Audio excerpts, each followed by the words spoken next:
오늘 이 에스겔서 15장 말씀을 통해서 열매 맺지 못하는 포도나무의 종말이라는 제목으로 하나님의 말씀을 한번 나눠봤으면 좋겠습니다. 오늘날 미국과 한국의 이 영적 상황을 살펴보면 미국의 1차 대학생 운동이 일어날 수밖에 없었던 그때의 상황과 별로 다르지 않는 것 같습니다. 윌리엄 쿠퍼라는 사람은 그 당시의 영적 상황을 이렇게 기록하고 있습니다. 한번 잘 들어보십시오. 얼마나 지금 우리하고 비슷한지 이렇게 기록했습니다. 모든 개혁교회들이 그동안 얼마나 죽어 있었고 얼마나 메마른 상태에 있었는가. 성령의 감동이 중단되었고 회심도 드물렀고 하나님의 자녀로 태어난 사람이 거의 없었다. 저는 이 말씀을 이렇게 묵상하면서 야, 이게 우리 교회의 현실이 아닌가라는 생각을 했습니다. 왜냐하면 제가 2017년에 이 교회를 개척했는데 우리 교회를 통해서 새롭게 회심하고 돌아온 사람이 몇 명이나 되냐 한번 생각해 보십시오. 물론 제가 이제 여러 나라를 다니면서 KP 사회 가면서 생멸들이 하나편 나간 사람들이 없잖아요. 있었죠. 많이 있었습니다. 그걸 말하는 것이 아니라 정말 이 PMC 교회를 통해 저와 여러분이 중보하고 기도하면서 잃어버린 영혼들이 회개가 주님 앞에 돌아오는 거 정말 손가락에 꼽아도 없을 것 같아요. 그 말은 뭔가 하면 우리가 얼마나 지금 영적으로 잠을 자고 있는지 영적으로 어두운 상태인지 우리가 우리 자신을 정직하게 점검하는 것입니다. 계속 이렇게 말하겠습니다. 이것이 바로 수년 동안 이 나라에 사는 우리들의 서글픈 신앙 상태였다. 우리의 상태죠. 영적 분별력이 있는 사람은 이 사실을 인정할 수밖에 없을 것이다. 교회가 땅에 존재하는 이유는 잃어버린 영혼을 찾아 하나님 앞에 구원하는 일인데 우리를 통해 저와 여러분을 통해 지난 몇 년 동안에 도대체 몇 사람이나 하나님을 발견하고 하나님 앞에 나왔냐 그죠? 그래도 괜찮은 것입니까? 저는 괜찮다고 생각하지 않습니다. 제 안에는 거룩한 불만이 있습니다. 주님 우리 안에 생명이 있는데 이 생명이 우리를 통해 다시 확장되지 않는 것 이건 정상적인 게 아니죠. 여러분 주님 안에서 거룩한 불만을 품으시기를 주님을 축복합니다. 그런데 그 당시에 또 문제가 뭐냐면 회심하지 않은 목사들 회심하지 않은 목회자들이 목회를 하고 있다는 거죠. 여러분 목회자라고 다 영적으로 거듭났다고 말할 수는 없죠. 영적으로 어두운 시대가 될수록 목회자들 안에서 거듭나지 않은 사람이 많이 있습니다. 그저 대학교를 가서 신학대원을 나오고 또 학위를 받고 목사 안수를 받고 목사가 된 사람들이 많다는 겁니다. 그런데 미국의 1차 대각성 운동이 일어날 때도 그랬다는 겁니다. 자, 오늘날도 비슷합니다. 바로 그런 때 하나님께서 주의 종을 세우셨죠. 그중에 한 사람이 조나단 에드워드입니다. 이 조나단 에드워드가 제약된 사회를 바라보면서 또 교회의 이 심각한 상태를 바라보면서 어디에다 생명을 걸었는지 한번 보십시오. 이렇게 기록하고 있습니다. 제약된 사회를 향해 죄의 결과가 얼마나 무서운가를 앓는 일에 생명을 걸었다. 누가요? 영적 대각성의 주역으로 쓰임받았던 조나단 에드워드는 교회 상태를 보면서 이 교회가 살아나가기 위해서는 깨워야 되는 거죠. 그래서 어디다가 초점을 줬냐면 죄가 무엇인지 선포했습니다. 그리고 그 죄의 결과가 얼마나 심각한지 선포한 거죠. 그가 선포했던 메시지 가운데 유명한 설교였죠. 바로 진노하시는 하나님의 손에 있는 죄인들이라는 설교. 이 설교가 아주 유명한 설교입니다. 이게 바로 그의 전형적인 설교죠. 그런데 지금이나 그때는 상황은 똑같습니다. 이런 설교들을 교인들은 별로 좋아하지 않아요. 그리고 종교적인 목사들이 정말 싫어합니다. 아니 하나님 사랑과 은혜를 선포해야지 왜 부담스럽게 그런 메시지를 전파하냐 그죠. 그래서 그 당시 비판적인 목회자들이 에드워드라서 이렇게 말했습니다. 에드워드가 교인들을 너무 심하게 몰아세운다라고 비난했죠. 그리고 막 공격했습니다. 그럼에도 불구하고 조나단 에드워드는 이게 하나님의 마음이기 때문에 죽어가는 영혼들 지금 멸망하여 달고 있는 영혼들을 살리기 위해서는 누가 뭐라고 말하든지 이게 중요한 메시지인 거죠. 그래서 죄를 이야기하고 그 죄의 결과가 얼마나 심각한지를 선포했습니다. 바로 이 사람을 하나님께서 영적 대각성 운동을 일으키는 주역으로 사용하신 겁니다. 자, 오늘날 미국의 영적 상태는 그때보다 심각하면 심각하지 나지는 않은 것 같습니다. 또 그 말은 또 반면으로 말하면 이제 부흥의 여명이 가까웠구나. 무슨 말인지 아시겠죠? 밤이 깊어간다는 것은 새벽의 여명이 가까웠단 말이죠.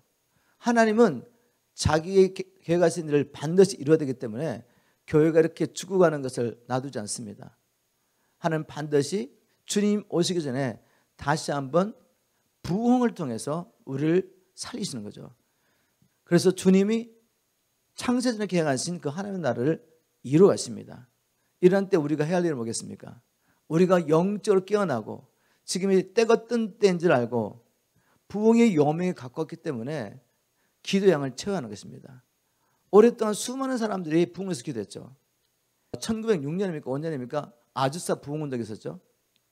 그때 그 부흥이 있고 난 다음에 하나님의 사람들을 통해 하나님이 선포하신 메시지가 뭔가 하면 앞으로 100년 후에 다시 이 땅에 부흥이 올 것이다 라고 선언했습니다.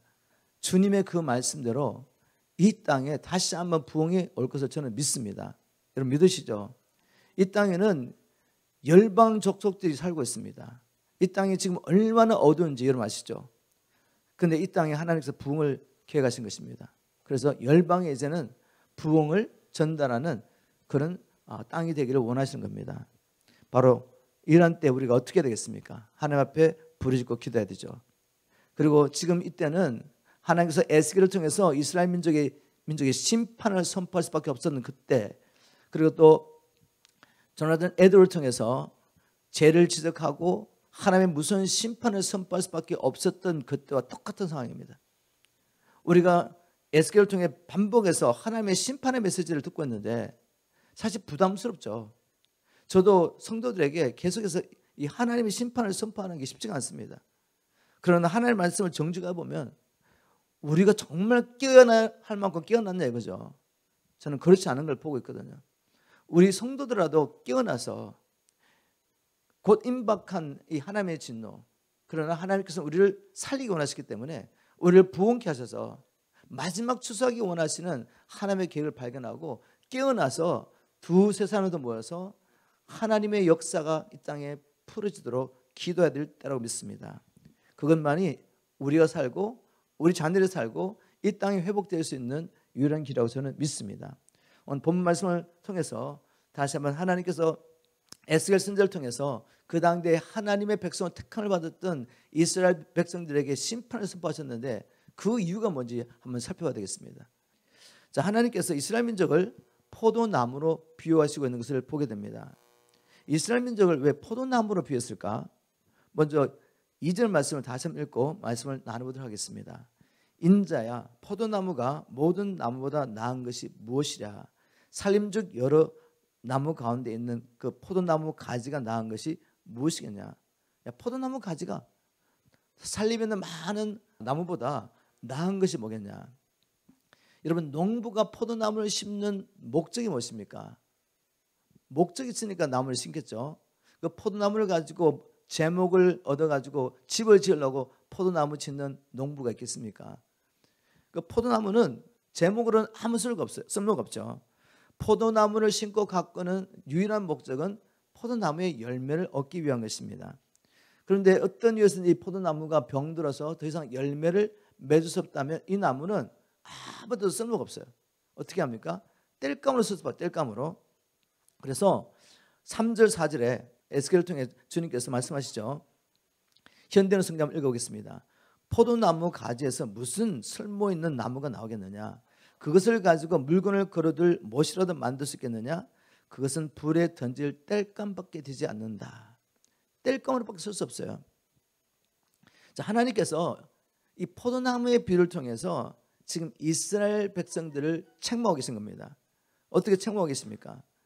이스라엘 백성은 열방 가운데서 하나님의 백성이 되어서 하나님을 섬기며 열방을 섬기도록 부름을 받은 족속들인데 그들이 하나님의 뜻을 망각하고 사명을 망각하고 주위에 있는 열방처럼 우상을 섬기며 하나님을 대적한 것입니다. 그래서 하나님이 심판을 선포하신 것이죠.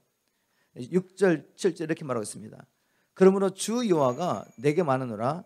내가 숲을 가운데 포도나무를 불에 던질 화목이 되게 한 것 같이 내가 예루살렘 거민도 그같이 할지라.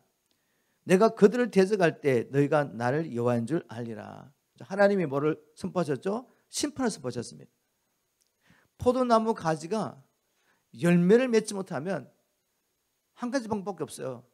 다른 데 쓸 수가 없습니다. 뗄감으로 쓰는 것이죠. 그것처럼 이스라엘 민족을 하나님 열방 가운데서 자기의 목적을 위해서 선택하셨는데 그 목적을 따라 살지 않기 때문에 하나님은 심판을 선포할 수밖에 없었던 거죠. 도대체 하나님께서 이스라엘 민족을 불러주신 목적이 무엇이며 이스라엘 민족은 왜 그 하나님의 부르심에 순종하지 못했는지 한번 말씀을 통해 보겠습니다. 15장 8절에 이렇게 기록하고 있습니다. 그들이 나에게 신실하지 못하였으므로, 신실하지 못했다는 말씀 꼭 기억하세요. 이스라엘 민족과 뭔가 언약을 맺었는데 이스라엘 민족이 신실하지 못했다는 것이죠. 내가 그 땅을 황폐하게 하겠다. 이것은 나 주 여호와의 말이다 라고 선포했습니다. 자, 오늘 주제를 따라 말하면 이스라엘 민족이 하나님의 심판을 받을 수밖에 없었던 이유, 그들이 열매를 맺지 못했구나. 하나님께서 주신 사명을 이루지 못한 거죠. 말씀을 통해 하나님께서 이스라엘 민족을 어떻게 불러주신지 보겠습니다. 어떤 목적으로 그들을 애굽의 건세 아래서 구원하신지 보겠습니다. 예레미야 3장 14절에 이런 말씀이 있습니다. 예레미야 3장 14절에 나 여호와가 말하노라. 배역한 자식들아 돌아오라. 나는 너희 남편임이니라. 자, 하나님과 이스라엘 민족의 관계가 뭐죠? 이스라엘 민족은 하나님의 아내였습니다. 아내. 하나님께서 이스라엘 민족을 자기 아내로 삼으신 거죠. 열방 가운데서 너는 내 아내라고 삼아주신 겁니다. 하나님 백성이면서도 또한 아내로 삼아주신 거죠. 그렇다면 우리 남편 되신 형제님들, 아내에게 뭘 원하겠습니까? 정말 아내를 사랑하는 남편이라면 다른 걸 원하지 않습니다. 마음과 뜻과 정성을 다하여 나만 사랑하라고 말하지 않겠어요? 그리고 나만 섬기라고 말하지 않겠습니까? 여러분, 그게 무리한 요구겠습니까? 아니죠. 당연히 남편 된 자가 사랑하는 아내, 그 아내에게 요구하는 것은 마음과 뜻과 정성을 다하여 나를 사랑하는 것이 아니겠어요? 하나님도 다른 걸 요구하지 않습니다. 제가 신명기 10장 12절 13절을 제가 한번 읽어보겠습니다. 신명기 10장 12절. 이스라엘아, 내 하나님 여호와께서 내게 요구하시는 것이 무엇이냐? 신랑이신 하나님이 신부인 너희들에게 요구하는 게 뭐냐, 그죠? 곧 내 하나님 여호와를 경외하여 그 모든 도를 행하고 그를 사랑하며 마음을 다하고 성품을 다하여 내 하나님 여호와를 섬기고 내가 오늘날 내 행복을 위하여 내게 명하는 여호와의 명령과 규례를 지킬 것이 아니냐. 여러분, 신랑으로서 당연한 요구를 한 것입니다. 너 나만 사랑해. 그리고 하나님 어떻게 하십니까? 하나님은 정말 우리 사랑하시죠. 우리를 사랑하셔서 자기의 생명을 주시기까지 사랑하십니다. 하늘과 땅을 창조하신 아무것도 부족함이 없으신 그 하나님이 자기 형상을 따라 우리를 창조하시고 우리를 사랑하시되 자기의 생명까지 주시며 사랑하신다면 그분이 우리에게 그렇게 요구할 수 있지 않습니까? 나만 사랑하라고. 그런데 그것이 너의 행복을 위한 것이다. 여러분, 아내 된 자가 남편 외에 자기 정욕을 따라 음란을 따라 다른 남자를 막 쫓아다니면서 그렇게 교제하시면 그게 행복한가요? 순간적으로 육신의 쾌락은 충족시킬지 모르겠지만 가정을 다 깨트려버리는 겁니다.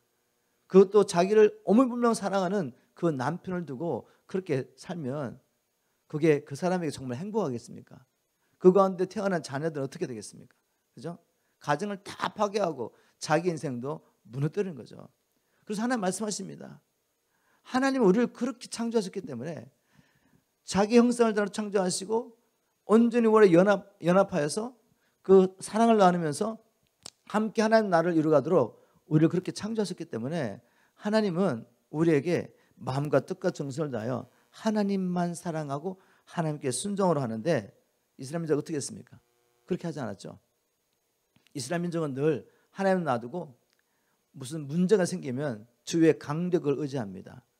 그리고 그 강대국이 섬기는 우상들을 하나님을 놔두고 그 우상들을 음란하여 섬기죠. 그래서 주님께서 에스겔서 23장 28절 그리고 30절에 이렇게 말하고 있습니다. 제가 현대어 성경 한번 읽어보겠습니다. 나 주 여호와가 말한다. 나는 내가 미워하고 싫어하는 자들에게 너를 넘겨주겠다. 심판이 심판. 네가 정말 싫어하고 미워하는 자에게 내가 너를 넘겨주겠다. 왜냐하면 네가 나를 원하지 않기 때문에. 그리고 30절 이렇게 말합니다. 이렇게 하는 이유는 내가 이방 나라의 창녀가 되어 그들의 우상으로 내 자신을 더럽혔기 때문이다. 네가 창녀가 됐기 때문에. 네가 창녀가 되어서 이방 나라의 우상을 엄란하도록 섬기며 너를 더럽혔기 때문에 내가 너를 네가 싫어하는 자에게 그냥 던지다는 거죠. 그냥 한마디로 심판입니다. 북방민족 바벨론을 데려와서 하나님이 그들을 심판하신 것입니다. 하나님은 이스라엘 민족을 열방 가운데 자기 아내를 삼으셨지만 이스라엘 민족은 하나님을 버리고 이방 민족이 섬기는 우상을 음란하듯 섬겨서 하나님의 심판을 받게 된 거죠. 또 우리가 출애굽기 보면 하나님께서 이스라엘 민족을 애굽의 바로의 권세에서 구원하신 목적을 이렇게 기록하고 있습니다. 한번 우리 출애굽기 19장 5절 6절 보겠습니다. 출애굽기 19장 5절 6절. 세계가 다 내게 속하였나니 너희가 내 말을 잘 듣고 내 언약을 지키면 너희는 열국 중에서 내 소유가 되겠고 너희가 내게 대하여 제사장 나라가 되며 거룩한 백성이 되리라. 세계가 다 주님의 것이죠. 그런데 주님께서는 그 가운데 이스라엘 민족을 먼저 택하십니다. 그리고 자기의 특별한 소유, 다른 백성들과 구별된 거룩한 백성이 되게 하시죠. 목적은 무엇입니까? 제사장 나라로 세우시려고. 제사장이 하나님이 무엇입니까? 범죄한 하나님의 백성들이 하나님 앞에 나갈 수가 없습니다. 제사장의 중보를 통해서 하나님 앞에 나아가는 거죠. 열방이 하나님 앞에 나아가는 길을 알지 못합니다. 이스라엘 민족뿐만 아니라 열방이 하나님이 창조하신 하나님의 백성들이죠. 하나님께서 이들이 주님 앞에 나아가는 길을 누구를 통해 보여주기 원하셨다고요? 이스라엘 민족을 통해 보여주기 원하셨던 것이죠. 이스라엘 민족의 역사가 하나님의 구원의 여정을 그대로 보여줍니다. 하나님께서 이스라엘 민족이 태어나기도 전에 아브라함의 후손을 자기 백성 되도록 예정하시죠. 그리고 하나님의 자녀로 예정된 자들이 태어날 때는 애굽의 바로의 권세에서 태어나게 되고, 그런데 유월절 사건을 통해서 이스라엘 민족 하나님의 택하신 백성이 구원을 받게 되죠. 그 유월절 사건은 다른 것이 아니라 예수 그리스도 어린 양의 속죄를 통해 제사함을 받고 구원을 받는 그 사건을 이야기하는 것입니다. 그리고 40년 광야를 통해 순종을 배우고 연단을 받고 난 다음에 바로 가나안 땅을 정복하는 것입니다. 하나님이 약속하신 약속의 땅을 들어가는 것이죠. 자, 이런 모든 이스라엘 민족의 역사 자체가 하나님의 구원계를 보여주고 또 그들에게 주신 율법을 통해서 하나님께서 예수 그리스도를 통해 죄인들을 어떻게 구원하시고 사단의 권세하는 자를 어떻게 구원하셔서 하나님의 자녀가 되게 하시며 하나님 나라를 회복하시는지를 보여주셨죠. 바로 이스라엘 민족은 하나님의 구원 계획을 열방에 선포하며 잃어버린 열방의 하나님의 백성들을 하나님께로 인도하는 그 일에 제사장 나라로 부름을 받았습니다. 그런데 그들이 이걸 몰랐다는 것입니다. 성경을 그렇게 열심히 연구하면서도 하나님의 구원 계획을 몰랐어요. 하나님께서 지금 자기들을 왜 불러셔서 무엇을 하기 원하시는지 알지 못하고 하나님을 금송아지로 만든 것입니다. 주위에 있는 이방 민족들이 왜 자기들의 신을 섬깁니까? 그 신을 위해서 우상을 섬기는 게 아니죠.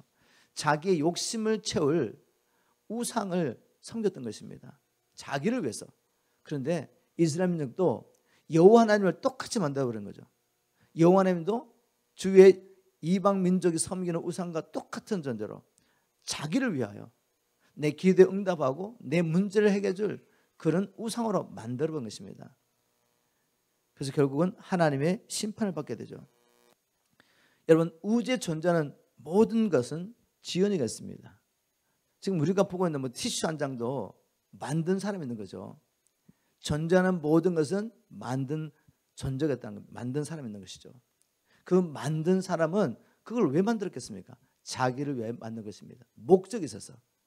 그런데 그 만들어진 것이 자기가 원래 계획했던 그 목적을 이룰 수 없다면 어떻게 하겠습니까? 폐기 처분해야죠. 차를 만들었는데 차가 달릴 수가 없어요. 차가 펑션이 되지 않습니다. 그럼 폐차시켜야지, 폐차. 아주 잘 나가는 차라도 사고가 나서 이제는 차가 안 굴러가면 어떻게 합니까? 아무리 비싸게 주고 싸도 폐차시켜야죠. 하나님께서 우리를 아름답게 창조하셨지만, 그런데 우리가 하나님의 창조의 목적을 이룰 수 없는 존재가 되면 하나님은 폐차할 수밖에 없는 것입니다. 그게 심판이죠. 자기 백성을 불렀지만 하나님의 목적을 이룰 수 없게 되자 하나님은 심판을 선포하십니다. 근데 심판을 선포하시기 전에 하나님 얼마나 간절하게 부르셨습니까? 내게로 돌아오라고. 내 백성아 내게로 돌아오라고. 나는 너희들이 죽는 것을 원치 않는다. 이제라도 회개하고 돌아오면 살 수 있다. 남편이신 하나님께서 아내를 그렇게 간절히 부르는데 불구하고 아내된 이스라엘은 끝까지 남편의 간절한 호소를 뿌리치며 자기 원하는 것에 따라 우상을 섬깁니다. 그래서 하나님은 심판할 수밖에 없었던 것이죠. 자, 이 이스라엘 민족 역사가 우리하고는 무관한 이야기냐 이거죠. 그렇지 않습니다. 신약시대 때 예수님께서 똑같은 말씀을 자기 제자들에게 하고 계시죠. 기억나시는 성경 말씀 있습니까? 에스겔서 15장, 요한복음 15장. 기억하세요. 구약의 에스겔서 15장, 신약의 요한복음 15장. 얼마나 놀랍습니까? 주님께서 이런 것까지 다 우리가 이해하기 쉽게 외울 수 있게 다 준비해 놓으셨습니다. 우리 주님께서 잡히시는 그날 밤에 제자들과 마지막 만찬을 하시면서 이 땅에서 마지막 만찬이죠. 마지막 만찬을 하시며 부탁하신 말씀 가운데 부탁이라보다는 경고죠. 경고하신 말씀 가운데 이런 말씀이 있습니다.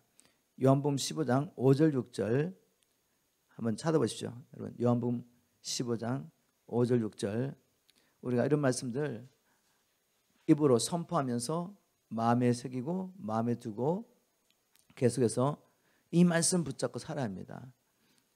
누가 이렇게 살 수 있어? 이렇게 말하지 마십시오. 그것은 하나님의 말씀은 분명한데 내 생각을 옳다고 주장하는 것입니다. 선악과를 먹고 난 다음에 이제 선악의 기준이 하나님께 있는 게 아니라 내게 있는 거죠. 그거 회개하셔야죠. 그죠? 하나님의 분명한 말씀이 계신데 하나님의 기준을 따라가야지 내가 세운 기준을 맞춰서 누가 이렇게 살 수 있는 사람이 있어? 이렇게 말하는 사람들 결국은 마지막 날 여러분의 기준대로 아니면 똑똑한 신학자의 기준대로 하나님 심판하지 않습니다. 하나님 말씀대로 심판하세요. 그렇다면 하나님 반드시 우리가 살 수 있는 길을 마련해 놓으시고 이렇게 말씀하시지 살 수 없는 걸 살라고 말씀하지 않죠. 자, 5절 6절 한 목소리 한번 읽어보겠습니다. 시작. 나는 포도나무요 너희는 가지니 저가 내 안에 내가 저 안에 있으면 이 사람은 과실을 많이 맺나니 나를 떠나서는 너희가 아무것도 할 수 없음이라. 사람이 내 안에 거하지 아니하면 가지처럼 밖에 버리고 말라지나니 사람들이 이것을 모아다가 불에 던져 사르느니라. 여러분 예수님께서 제자들에게 이 비유를 말씀하실 때 구약 말씀을 기억하지 않았겠습니까? 에스겔서뿐만 아니라 예레미야 또 구약 성경에 보면 하나님께서 이스라엘 민족 자기 백성을 포도나무로 비유하시는 이야기가 굉장히 많이 있습니다. 주님께서 구약에 있었던 그 일을 기억하시고 제자들에게 말씀하시는 겁니다. 구약의 이스라엘 민족도 열방 가운데 하나님의 선하신 목적을 이루려고 특별한 존재로 분을 받았지만 그들의 그 사명을 망각하고 사명을 버리고 자기 욕심을 따라 열방의 우상을 섬겼을 때 하나님의 심판을 받은 거죠. 그렇다면 예수를 믿는다고 하는 우리가 하나님의 특별한 은혜로 구원을 받고 성령을 체험하고 난 다음에도 하나님의 이 사랑과 은혜와 부르심을 버리고 세상을 사랑하고 육신을 사랑하고 여전히 내가 주인 되어서 내가 원하는 대로 산다면 어떻게 우리가 구원을 받을 수가 있겠습니까? 어떻게 우리가 심판을 받을 수가 있겠습니까? 이스라엘 민족은 구약시대 사람이니까 그렇게 살았기 때문에 심판을 받고 우리는 신약시대에 살기 때문에 이렇게 살아도 심판을 받지 않는다? 그렇다면 하나님은 공의 하나님이 아니죠. 구약에 있는 성도와 신약의 성도가 다른 방법으로 구원받습니까? 구약의 성도들은 율법을 온전히 지킴으로 구원받고 신약의 성도들은 멋대로 살아도 하나님의 은혜가 그냥 덮어져가지고 천국 갑니까? 그렇게 믿는 분은 성경을 잘못 보는 거죠. 하나님은 어제나 오늘이나 영원히 동일하십니다. 구약의 성도들도 오실 메시아를 바라보면서 은혜로 구원을 받았고 우리는 오신 메시아를 믿음으로 구원을 받은 것입니다. 예수 그리스도를 통하지 않고는 아무도 구원이 없죠. 근데 예수 그리스도를 통해 정말 우리가 하나님의 은혜와 사랑을 경험했다면, 믿는 자에게 허락하신 성령을 받았다면, 그렇다면 우리는 이제는 하나님의 그 사랑이 우리 안에 실체가 될 수가 있고, 그 사랑에 감격하여 자원하는 심령으로 우리는 주님을 섬길 수가 있는 것입니다. 그러나 얼마든지 우리가 성령을 소멸할 수가 있고 그 하나님의 사랑을 거부할 수 있습니다. 그렇다면 심판을 피할 수 없는 것이죠. 주님 말씀하십니다. 제자들에게 너희가 내 안에 거하지 않으면 아무도 열매 맺을 수 없다. 즉 하나님께서 주신 우리에게 주신 계명과 사명에 순종할 수 없다는 것입니다. 하나님의 말씀대로 살 수 없다는 거죠. 하나님께서 우리를 불러주신 목적대로 살 수 없다. 그러나 너희들이 내 안에 거하면 많은 열매를 맺을 수 있다라고 말씀하십니다. 하나님께서 우리를 불러주신 이 목적이 많은 사람들이, 교회 다니는 많은 사람들이 알고 있는 것처럼 예수를 믿어 그분의 은혜로 거저 천국 가는 것이 아니라는 것, 우리가 다 알고 있지만 말씀을 통해 한번 찾아보겠습니다. 요한복음 15장 16절을 제가 현대어로 성경 한번 읽어보겠습니다. 너희가 나를 택한 것이 아니라 내가 너희를 택하여 세웠나니 이것은 너희가 세상에 나가 열매를 맺게 하고 그 열매가 항상 있도록 하기 위해서다. 왜 하나님 우리를 불러주셨다고요? 죄를 지어도 하나님의 은혜로 구원받아서 천국 가게 하려고? 아니요. 하나님 왜 애초에 자기의 형상을 따라 아담과 하와를 창조하셨습니까? 창조주에게 목적이 있었던 거죠. 하나님의 창조하신 이 땅에 있는 모든 피조물들을 자기의 자녀들을 통해 관리하려고, 정복하고 다스리게 하시려고. 그런데 그 목적을 이룰 수 없게 됐기 때문에 하나님은 자기 이름의 영광을 위해서 하나님의 사람들, 자기의 자녀들을 구원하실 필요가 있었던 것입니다. 그래서 오신 분이 예수 그리스도시죠. 주님 분명히 말씀하십니다. 너희들이 나를 택한 게 아니야.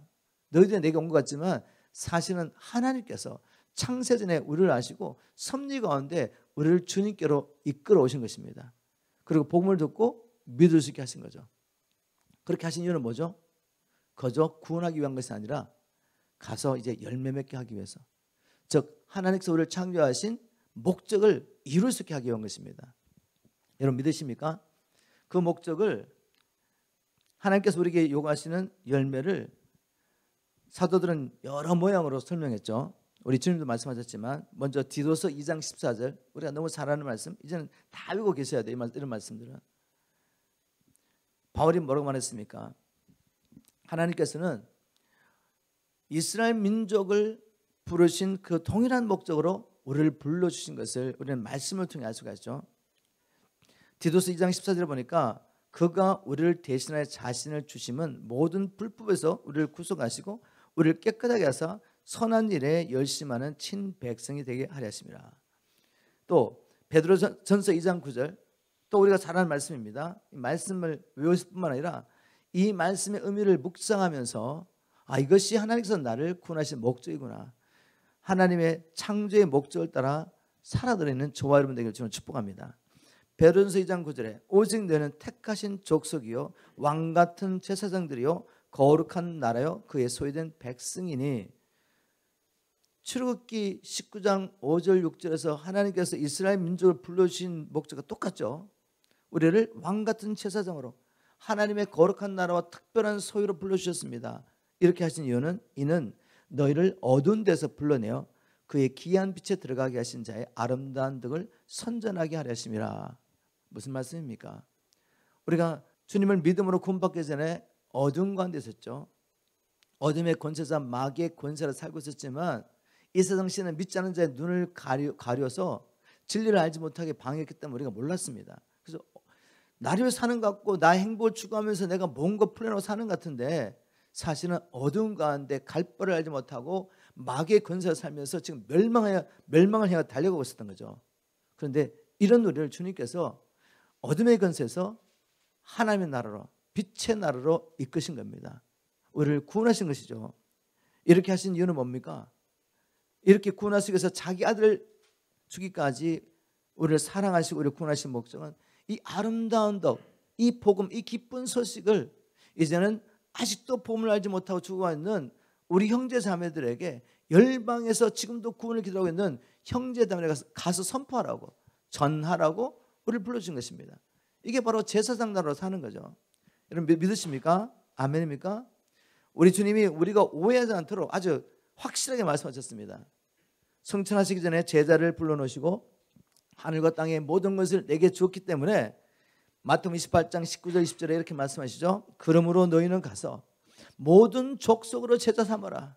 가서 열매 맺으라는 말을 이젠 더 구체적으로 가서 모든 집단, 무리, 민족, 나라를 제자 삼으라 말씀하십니다. 아버지와 아들과 성령의 이름으로 세례를 주고 내가 네게 분부한 모든 것을 가르쳐 지키게 하라. 볼지어다 내가 세상 끝날까지 너희와 항상 함께하리라. 주님께서 우리를 이 땅에 보내신 목적입니다. 주님이 기대하시는 열매가 뭔지 아시겠죠? 물론 우리가 먼저 세 계명에 순종해야죠. 우리 가운데서 서로 사랑하며 주님께서 우리를 사랑하신 것처럼 사랑하며 이제는 이 사랑이 우리 공동체에 머무르는 것이 아니라 우리가 함께 이 사랑을 들고 나가서 열방을 향하여 우리 주위에 있는 아직도 어둠의 권세로 고통당하지만 이유도 알지 못하는 저들에 가서 하나님의 사랑을 선포하는 것입니다. 여러분 사람들 안에는 채워져야 될 이 빈 공간이 있습니다. 그것은 어떤 것으로도 채워지지 않아요.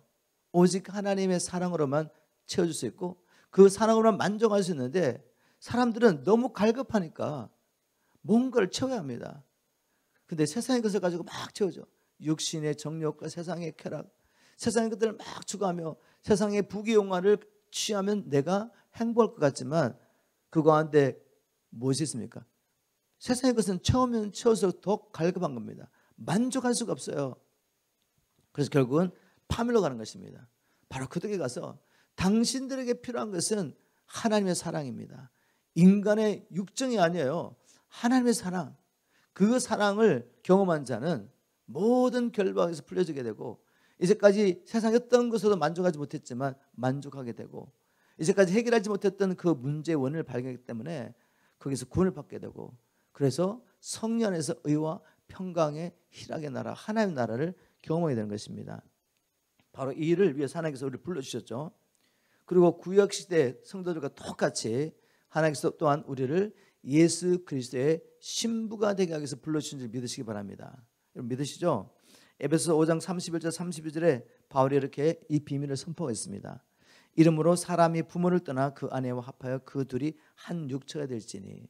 창세기 2장 말씀을 인용했습니다. 하나님께서 아담을 창조하시고 그 가운데서 여자를 창조하셔서 원래 한 존재인데 하나님께서 섭리 가운데 두 산으로 창조하시고 이제는 결혼을 통해 하나가 되게 하시는 이 사건을 이야기하면서 그래서 남편과 아내가 한 몸이다 이야기를 하면서 갑자기 바울이 이 비밀이 크도다 내가 그리스도와 교회에 대하여 말하노라 라고 말하면서 예수 그리스도와 교회의 이 연합의 비밀 관계를 설명하고 있죠.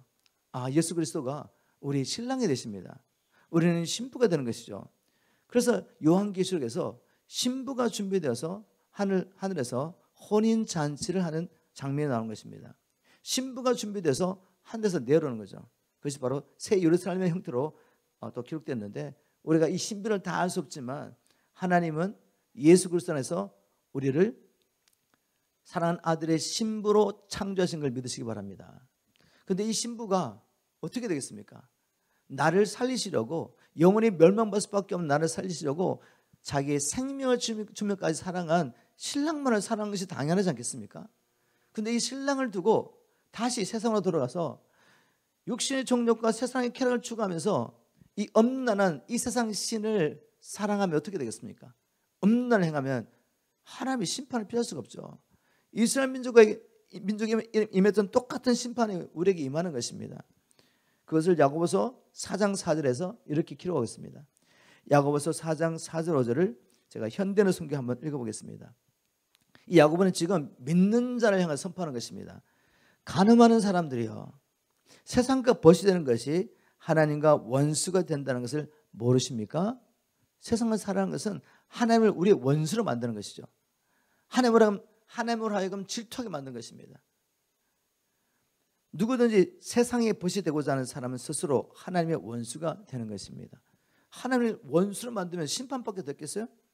하나님은 우리 속에 살게 하신 성령님은 우리를 질투하시기까지 사랑하신다는 성경 말씀을 여러분은 하찮은 말로 생각하십니까? 여러분, 지금 성령이 우리 안에 계시면서 신랑이 여기죠. 우리가 세상을 사랑하면 질투하신다는 거죠. 겉으로는 경건한 것 같고, 겉으로는 교회 헌신된 것 같고, 하나님께 헌신된 것 같고, 교회라면 그냥 발벗고 나서고 11조와 헌물 빠지지 않고 주일 예배에 빠지지 않고, 나쁜 거 아닙니다, 여러분. 그런데 중요한 것은 마음이죠, 마음. 네가 지금 누구를 사랑함으로 일을 하고 있냐, 그죠? 바리새인과 그 당시의 종교주자들 겉으로는 얼마나 경건합니까? 그런데 그들 안에는 하나님을 향한 사랑이 없었어요.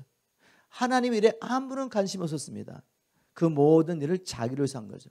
사람들에게 인정과 영광을 받고 재물을 사랑함으로 그를 한 것입니다. 세상의 것들을 사랑한 것입니다. 그래서 그들은 결국 하나님을 알지도 못했죠. 그런데 우리가 하나님을 아노라 하고 나는 거듭난 하나님의 성도로 가면서도 여전히 자기를 사랑하고 세상을 사랑한다면 하나님 말씀하십니다. 너희들이 이제 심판을 피할 수 없다. 왜? 나를 원수로 만들었기 때문에. 자, 우리 한번 이제까지 나눈 말씀을 생각하면서 한번 우리 자신에게 적용해 봤으면 좋겠습니다. 오늘 하나님께서 여러분들에게 이스라엘 민족이 왜 심판을 받은지를 말씀을 통해 선포하시면서 우리에게 경고하고 계십니다. 우리는 아직 심판이 임하지 않았습니다. 얼마든지 회개할 수가 있고 돌이킬 수가 있고 말씀을 통해 우리를 정직하게 바라보면서 하나님께서 오늘 우리에게 주신 말씀이 뭔지 마음에 새겨보는 것입니다. 그래서 한번 말씀을 적용해 보는 것입니다. 나는 그리스도의 신부로서 마음과 뜻과 정성을 다해 주님만을 사랑하며 섬기고 있습니까? 우리가 지난주 수요일 날 마음의 우상을 품고 나가는 이스라엘 민족의 그 제약에 대해서 나눠봤죠. 하나님 앞에 나오는데 겉으로는 이 몸은 여기 왔는데 내 안에는 세상을 사는 것이 가득해요. 마음의 우상을 품고 하나님 앞에 나가는 것입니다. 신부가 정결하지 않는 거죠. 내 아내가 내 옆에 있는데 마음에는 누구를 생각하고 있죠? 늘 엄부를 생각하고 있습니다. 나는 모를 수 있지만 물론 이제 남자도 알 수가 있죠. 자기 사랑하는 아내가 다른 남자를 마음에 품고 있으면 왜 모르겠습니까? 영적인 존재인데. 하물며 우리 하나님이 사랑하는 신부가 주님 아닌 다른 어떤 것들을 마음에 품고 있다면 모르시겠어요? 아시죠? 그래서 제가 이렇게 질문하는 것입니다. 마음과 뜻과 정성을 다해 나를 사랑하시고 자기의 생명 주신 신랑만을 사랑하고 섬겼습니까? 나는 하나님 백성의 왕 같은 제사장으로서 잃어버린 영혼들에게 가서 복음을 전파하며 하나님 나라를 이루고 있습니까? 왜 이런 질문들을 구체적으로 한번 정직하게 하는 게 중요합니까? 열매 맺지 못하는 가지마다 잘라져서 불에 던지게 되는 것이 하나님의 말씀이기 때문에 여기에 어떤 사람의 신앙을 가져가서 그 말도 안 돼 그게 무슨 은혜라고 말하는 사람 정말 어리석은 사람이야. 이스라엘 민족 역사를 보십시오. 그 당시에 거짓은 내려놔가지고 평안하다 평안하다고 우리 멸망하지 않는다. 하나님 우리를 사랑하신다. 우리를 버리지 않는다. 그런데 계속해서 불순종하고 있는데 하나님을 버렸는데 이스라엘 백성들이 먼저 우상을 저렇게 엄란히 사랑하고 있는데 참 선지자는 언제나 에스겔처럼 조나단 에드워드처럼 하나님의 백성들이 하나님을 버리고 세상을 사랑하고 우상을 섬길 때 심판을 선포할 수밖에 없는 거죠. 그런데 그때마다 구약시대도 마찬가지고 조나단 에드워드가 그 메시지를 선포할 때도 마찬가지고 지금도 마찬가지죠. 아니 왜 부담스럽게 그런 메시지를 전하십니까? 별로 좋아하지 않습니다. 그리고 평안하다 평안하다 예수 잘 믿으면 세상 속 이런 저는 복을 받는다. 이런 메시지는 너무 좋아요. 따라다니죠. 영혼을 사랑하신다면 이렇게 살면 안 되죠. 정말 우리를 살리는 메시지는 무엇이겠습니까? 암이 걸려 죽어간다면 지금 당장 빨리 수술하십시오. 칼을 들고 도와주려고 하는 의사를 찾아가셔야지. 그냥 가짜만 계속 주면서 괜찮습니다. 평안합니다. 평안합니다. 페인킬러만 주면서 덮어놓는 그런 의사를 쫓아가시겠습니까? 진실을 직면하시길 주로 축복합니다. 그리고 깨어나시길 주로 축복합니다. 그러면 우리가 어떻게 예수 그리스도 안에서 우리를 불러주신 주님의 뜻을 따라 살다가 하나님 나라에 들어갈 수가 있겠습니까? 주님께서 이미 다 방법을 보여주셨죠. 요한복음 15장 아주 중요합니다. 제가 한번 다시 한번 읽고 우리 한번 말씀의 의미가 뭔지 나눠보도록 하겠습니다. 이제 실제적으로 주님 우리가 어떻게 이스라엘 백성들의 그 길을 쫓아가지 않고 믿음의 선전자처럼 복음에서 생명도 아끼지 않고 달려갔던 사도 바울처럼 우리에게 맡겨진 이 길을 다 달려가다가 선한 싸움을 다 싸우고 마지막 날 주님 앞에 설 수 있겠습니까? 우리가 어떻게 열매 맺는 삶을 살겠습니까? 이런 의미죠. 15장 4절 5절 주님 말씀하십니다. 내 안에 거하라. 나도 너희 안에 거하리라. 가지가 포도나무에 붙어있지 않으면 절로 가시를 맺을 수 없음 같이 너희도 내 안에 있지 않으면 거하리라. 나는 포도나무여 너희는 가지니 저가 내 안에 내가 저 안에 있으면 이 사람은 과실을 많이 맺나니 나를 떠나서는 너희가 아무것도 할 수 없습니다. 아주 간단한데 하나님께서 열어주지 않으시면 이게 무슨 말인지 이해가 안 됩니다. 자, 먼저 포도나무와 가지를 보겠습니다. 포도나무와 가지의 관계. 여러분, 가지가 자기 스스로 수분과 영양분을 만들어내 가지고 열매 맺는 거 봤습니까? 가지는 그냥 포도나무에 붙어 있는 것이죠.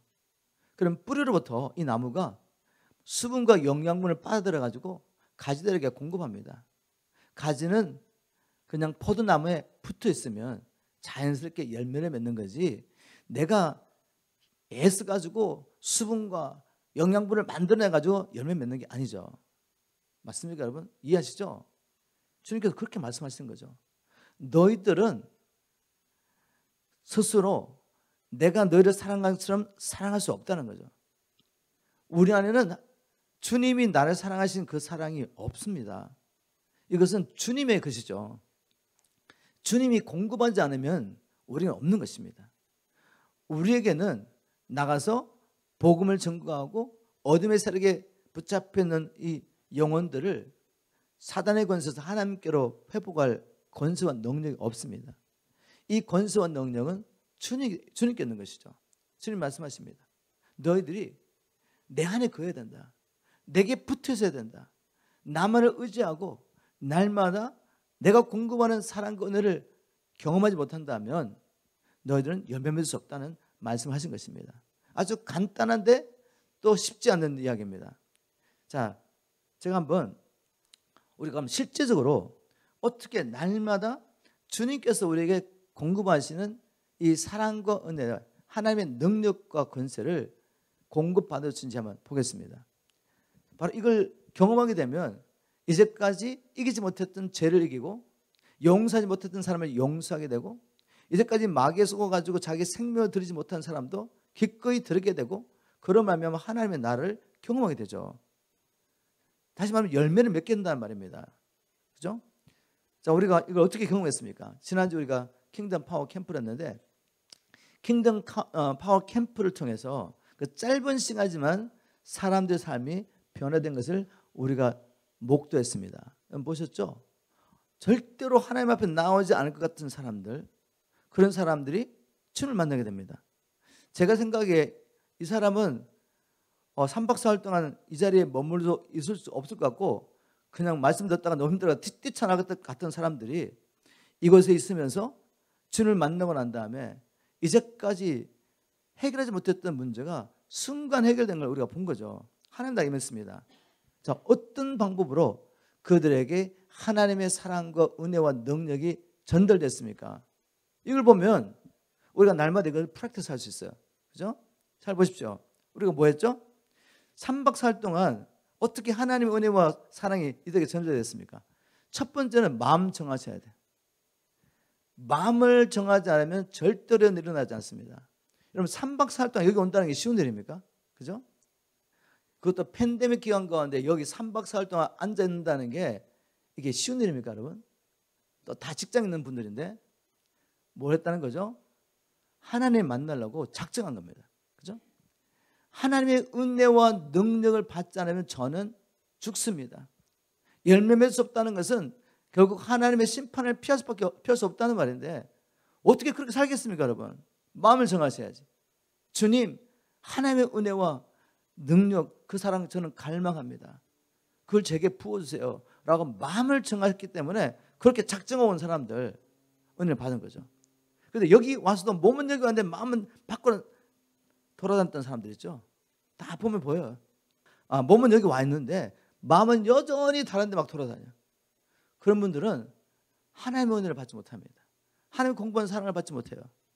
우리가 하나님을 만나기 위해서는 전심으로 주님을 찾아야 되는데 예레미야 29장 12절 13절 이렇게 기록했습니다. 예레미야 29장 12절 13절 너희는 내게 부르짖며 와서 내게 기도하면 내가 너를 들을 것이요 너희가 전심으로 나를 찾고 찾으면 만나리라. 이게 잘 안 되는 거예요. 이게 잘 안 돼. 찾기는 찾는데 전심으로 찾지 않아. 다시 말해서 그렇게 갈급하지 않다는 겁니다. It's not desperate. 목마른 사슴이 물을 찾을 때는 이 물 찾지 않으면 죽는 겁니다. 끝. 그래서 살기 위해서 찾는 거죠. 이렇게 주님을 찾지 않는다는 거 많은 분들이 주님을 찾으러 왔어도 우리가 날마다 이렇게 마음을 정하고 주님을 찾기를 소원합니다. 그래서 왔습니다. 와서 우리가 뭐 했죠? 첫 번째 주님 앞에 예배 드렸죠. 예배. 오자마자 우리가 예배 드렸습니다. 처음에는 마음이 열리지 않지만 예배를 계속 드리는 거죠. 예배하고 하나님 앞에 나가서 기도했는데 이게 바로 하나님의 은혜와 사랑과 능력이 임하는 통로입니다. 예수 안에서 이미 이 모든 것들은 우리의 것이라고 약속이 됐지만 우물을 파야 되지 않겠습니까? 마셔야 되지 않겠습니까? 뭔가 통로가 필요하지 않겠습니까? 바로 예배와 기도인 거죠. 믿음으로 나와서 예배하고 기도하는 자에게 이 예배와 기도를 통해 전심으로 주를 찾는 자에게 하나님의 예비된 은혜와 사랑이 임하는 것입니다. 우리가 3박 4일 동안 그거 했지 않습니까? 예배하고 하나님을 찬양하고 기도하고 그리고 또 뭐 했죠? 말씀을 먹은 거죠. 하나님을 만나려면 당연히 하나님의 말씀이 선포돼야 되죠. 자기 하고 싶은 이야기 하려고 성경 구절 가운데서 비슷한 이야기 찾아내가지고 그 한 절 말해놓고 자기 이야기하는 그런 메시지를 통해서 하나님 만날 수가 없습니다. 하나님은 말씀이십니다. 맞습니까?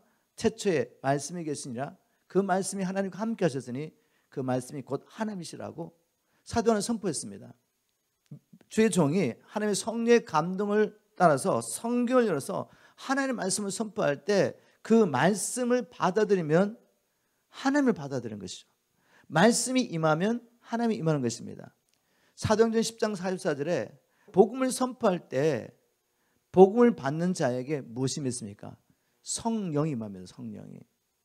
하나님 만나려면 말씀을 선포해야 돼요. 알아듣든지 못 알아듣든지 처음에 그 사람들이 좋아하든 좋아하지 않든 그들이 정말 하나님을 만나러 왔다면은 갈급한 마음으로 그 말씀을 받아야 돼요. 말씀을. 그래서 제가 늘 이야기하는 건 뭔가 하면 여러분 말씀 받을 때 그냥 앉아있지 마시고 한 말씀이라도 그죠? 그날 주시는 말씀을 적으세요.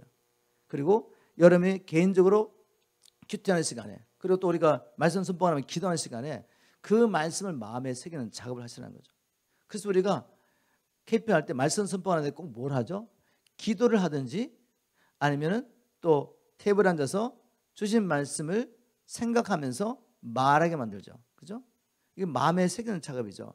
즉 말씀을 듣고 잊어버리는 것이 아니라 이게 나하고 무슨 관계가 있는지 적용을 해보는 적용. 아무리 좋은 말씀을 들어도 나하고 관계없는 말씀으로 듣고 흘러가 버리고 잊어버리면 그 말씀이 무슨 소용이 있겠습니까? 살리는 생명의 말씀인데 생수인데 그냥 나는 그냥 흘러가고 끝나는 거죠.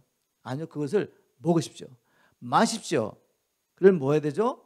성령께서 그 말씀을 내게 말할 수 있도록 말씀 붙잡고 기도를 하는 거죠. 그리고 말씀 붙잡고 여러분들이 성도가 교제하는 것입니다. 이 말씀을 이루지 못해서 힘들어하는 이야기도 하고 그리고 그 이야기를 나누다 보면 또 동일한 경험을 우리가 하고 있지 않습니까? 서로 위로하면서 또 어떻게 우리가 극복했고 우리가 이 말씀에 순종했더니 어떻게 하나님이 우리를 축복하셨는지 그 이야기를 나누면서 우리가 그 말씀을 우리 마음에 새기는 것입니다. 그리고 또 무엇이 문제가 하면 하나님의 말씀이 임해야 되는데 이걸 막고 있는 세력들이 있다는 거죠. 그죠? 어둠의 세력들은 이 말씀이 우리에게 임하는 것을 절대로 원하지 않습니다. 우리가 믿음으로 이 말씀을 받아먹는 걸 원하지 않아요. 그래서 직접적으로 여기 와서 말씀을 선포될 때 이 말씀을 빼앗아가기도 하죠.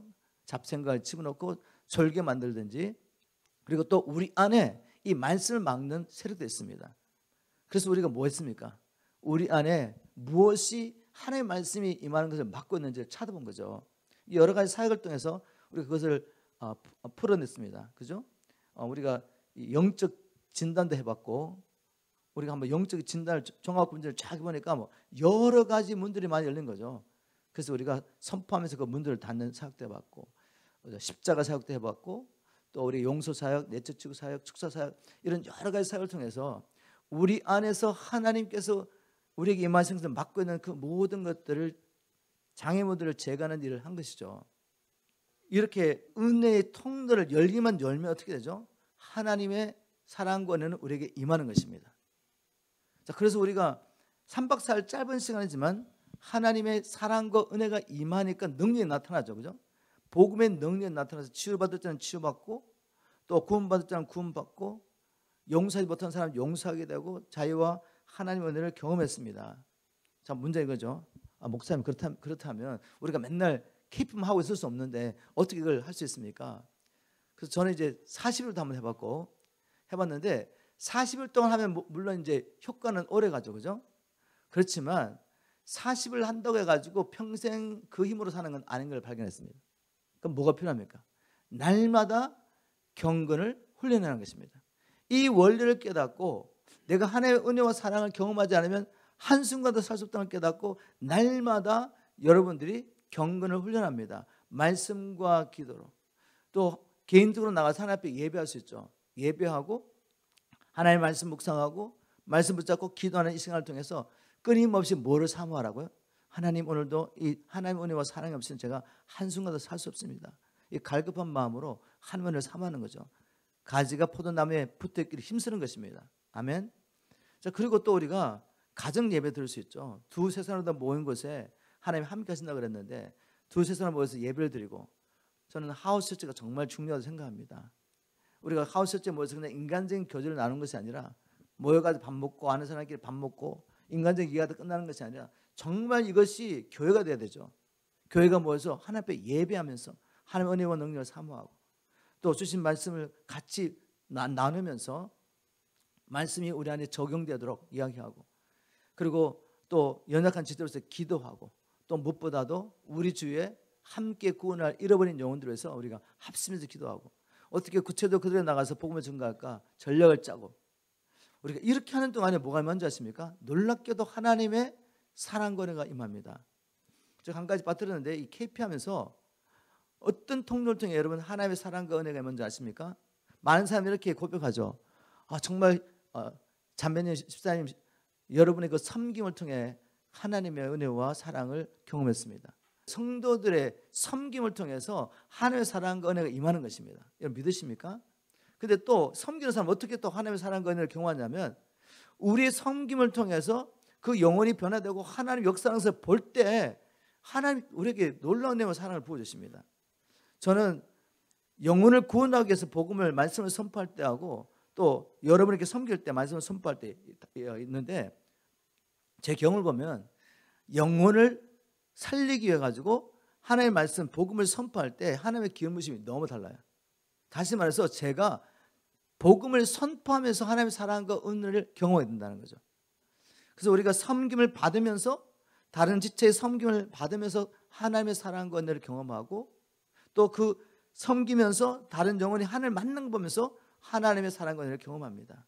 이 모든 걸 통해 하나님은 예수 그리스도 안에 있는 사랑과 은혜를, 능력을 우리에게 부어주시도록 계획하셨는데, 이런 은혜의 통로를 따라서 하나님께 나아가지 않는다면 그 은혜가 임하지 않는 거죠.